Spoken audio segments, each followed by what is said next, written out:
Albert Einstein's father died thinking his son was a failure. Yes, it's true. Before Einstein became that Einstein, he was a struggling young man in Europe. He skipped classes, and his professors never took him seriously.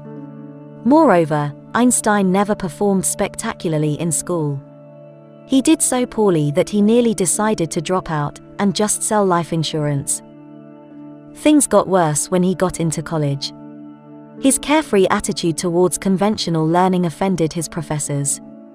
Hermann Minkowski, his mathematics professor, used to call Albert Einstein a lazy dog.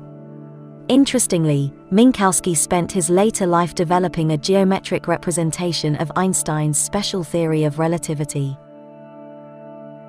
Because of his poor reputation as a graduate student, Einstein failed to secure a job. Some of his friends went on to work in reputed labs and universities, but Einstein remained jobless. He also started tutoring school children, but his students could not score good grades because Einstein always went too far. He always believed in the application of knowledge rather than cramming of mathematical formulae and scientific concepts. This was something not practiced by the schools. To make matters worse, Einstein also suffered emotionally.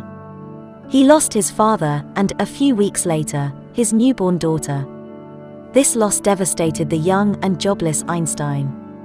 His failures destroyed his confidence, and he had nowhere to go. To support his family, Einstein reluctantly took the job of a third-class patent clerk in Switzerland.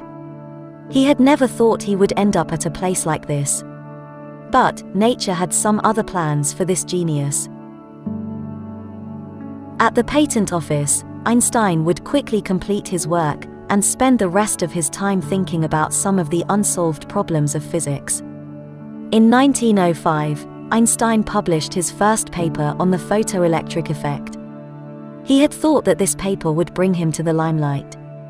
But the scientific community completely ignored this paper that came from a patent clerk.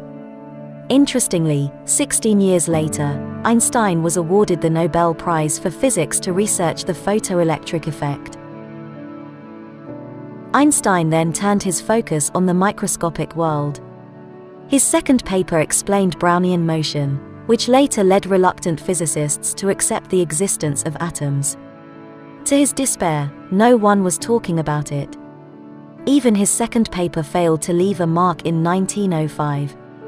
Although the young man was disappointed, he did not give up. Then came the third paper that changed the course of science. This brilliant paper introduced the special theory of relativity. It landed on the desk of the father of quantum physics, Max Planck. His assistant told him he had never seen something like this since Newton's work on classical physics. The special theory of relativity describes what happens when something travels close to the speed of light. This paper brought him fame and recognition among scientists. But he didn't stop. In 1905, he published his fourth paper introducing the flagship equation of physics, E equals mc squared. This equation tells the relationship between mass and energy.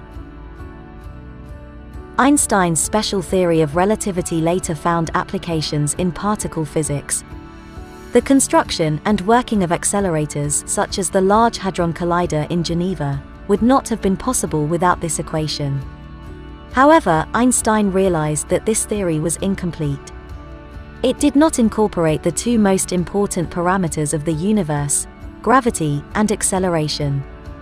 Einstein spent the next 10 years of his life developing the general theory of relativity, which became one of the two pillars of physics, the other being quantum mechanics. The most important thing that we can learn from Einstein is that no matter what, we should never give up. Despite all those difficulties and rejections, Einstein never stopped doing what he loved. Had he given up at any of those failures, he would not have become the most celebrated scientist in history.